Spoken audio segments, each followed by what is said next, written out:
Ngayong araw, isang murang tattoo na naman ang ibibigay natin sa isang nurse na nagmotor lang galing pa sa Paranaque na nagtatrabaho sa isang medical clinic sa Pasay papunta dito sa ating studio sa Baras Rizal.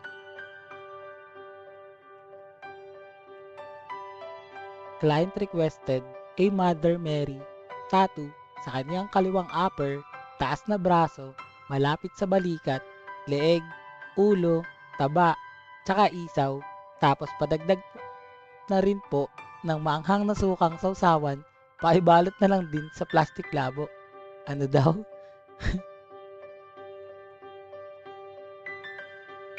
Dahil nalalapit na ang pagdiriwang ng mahal na araw, binigyan natin tong si Bossing ng isang malupit na discount yung pang-holiday na bagsak presyo. Kaya kung trip nyo rin ng ganitong klaseng pagkakataon para mapasa inyo ang religious tattoo design na gaya neto, ano pang hinihintay nyo? Hintayin nyo na ang Pasko. Hindi, wait, joke lang. Kontakin nyo na ako dito sa FB page More Than Vlogs, text o tawagan ako sa cellphone number ko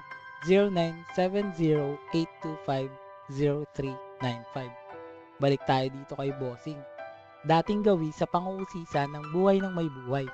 Nakwento tuloy ni Bossing na yung isa sa mga major operations na na-encounter niya sa loob ng 9 years niyang pagiging frontliner sa medical field ay yun daw sugat at bone fracture o bali sa tuhod na dulot ng pagmumotor.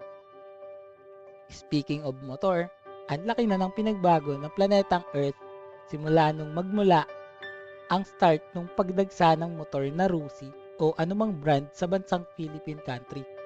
Yung dating magtataho na may buwat-buwat na dalawang balde na tinitimbang gamit ang pingga, ngayon ay naka-sniper na.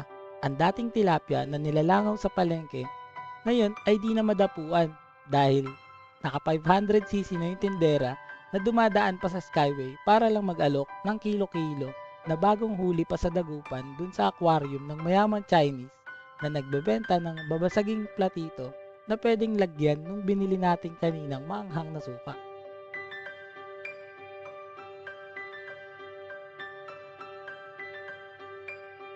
Basta, maraming nagbago dahil dyan sa motor-motor na yan. Basta ingat na lang sa mga motoristang dadayo dyan para magpatato at pati na rin sa ibang mga nagmumotor at umaangkas dyan na ayaw ng tattoo. Kaya wag na natin pilitin, baka pumayag. Bago matapos tong video, alamin at panoorin muna natin ang client tattoo review. Let's go!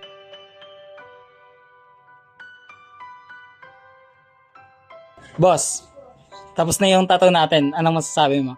Sulit. Sulit na pagdayo. Rate mo, boss.